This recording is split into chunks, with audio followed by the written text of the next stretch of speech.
Good day mga ka-sports natin dyan. Kilalanin natin ang grupo ng F2 Logistics. Madalas nga silang mabash dahil nga sa kanilang mga swag. Pero alam nyo ba mga ka-sports natin dyan, sa kabila nga ng kanilang mga swag at mga pag-aangas sa loob ng court ay mabuti naman daw ang kanilang kalooban kapag nasa off-cam na. At kapag nasa labas na nga sila ng court ay magkakaibigan daw di umano sila. Ayon nga yan kay Abby Maranyo, may dahilan nga siya kung bakit sila maswag. Sa kanyang pagiging leadership, kinakailangan daw talaga ito. Ngayon mga ka-sports natin dyan, ating aalamin at sisilipin kung bakit ganito katindi ang swag ng F2 Logistics. Panoorin hanggang sa dulo. Pero bago ang lahat, kung bago ka muna sa aking YouTube channel, huwag kalimutan mag-subscribe. I-click ang ating notification bell para lagi kang updated sa lahat ng issue pagdating sa volleyball. Susunod na. Drop it!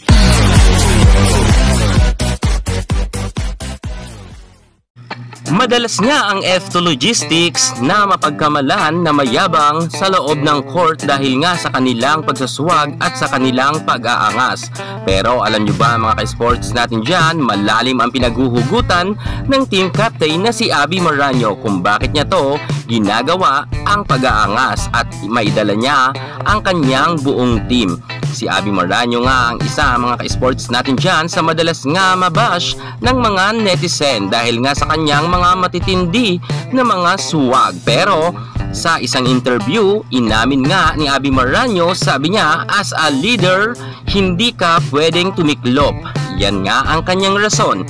Sabi ni Abby Maranyo, ang kanila raw kasing pagsaswag at pag-aangas sa loob ng court, talagang ito ay pinapakita nila para nga madala nila ang mga bagong recruit dito sa F2 Logistics sapagkat nga syempre mga bago pa lang sila sa F2, hindi pa sila ganoon kalakas ang loob. Gusto daw kasi ni Abby Maranyo mga ka-sports natin dyan na palakasin ang bawat mga players dito sa F2 Logistics at sa pamamagitan nga daw ng pagsaswag nila dito ay naipapakita nga nila na mas lalo silang nagiging magaling sa loob ng court at ginaganahan daw di umano ang lahat ng kanyang mga ka-teammates.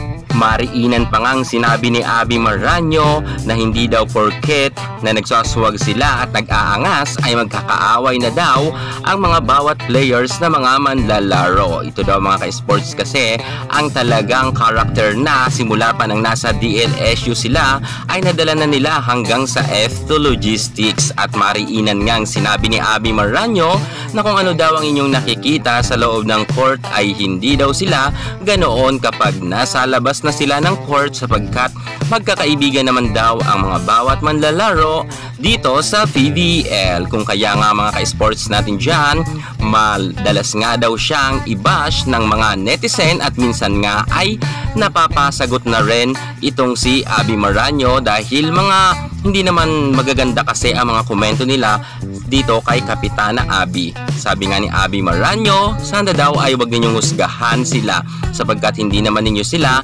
nakakasama araw-araw. Ang nakakaalam ng kanilang tunay na ugali ang kanila rin mga kalaban sa loob ng court kung saan nga gaya nga ni Phenom superstar Alyssa Valdez ay talagang masasabi natin napaka-humble dahil yun naman kasi ang kanilang character. Magkaiba-iba naman daw ang mga players sabi ni Abby Maranyo pero pag nasa labas na nga sila ay magkakaibigan sila at magkakasama at nagkaka-jamming pa sila.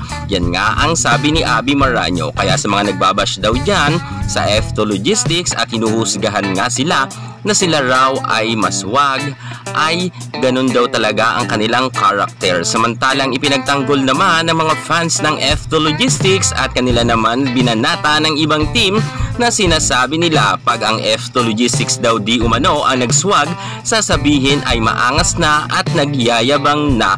Pero kapag ang iba daw ang nagsaswag gaya nila Dina Wong, Bea De Leon, Fifi Sharma at ng iba pa, sasabihin daw ng ibang mga netizen cute daw ang swag ni Fifi Sharma, ni Bea De Leon at ni Maddie Badaya, gayon din itong si Dina Wong. Para naman daw mga ka-sports natin dyan, may pinapanigan lang kayo sa pagsaswag.